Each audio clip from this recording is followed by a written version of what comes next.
So about 5 days ago, a Nobel Prize was given out for a science experiment in quantum physics that basically stated that proved the universe doesn't exist.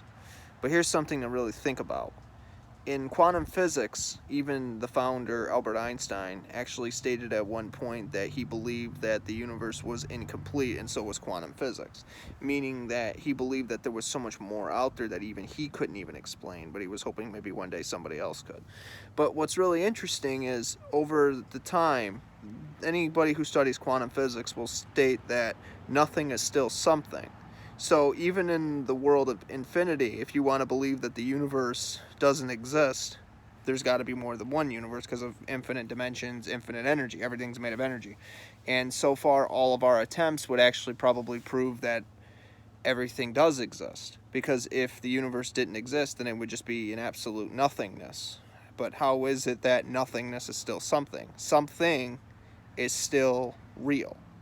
Yes, it might be something that we just don't understand, and maybe there's always a lot more out there than we can understand, but that's something to really consider when you think about how energy and momentum move. Like, there's so many different acceleration physics that we haven't even considered yet.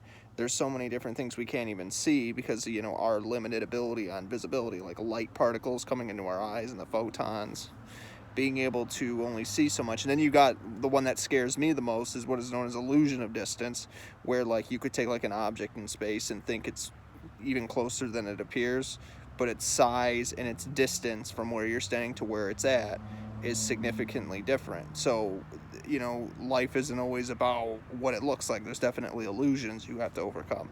So to say that the universe doesn't really exist, well, then what by definition is real and what is fake then?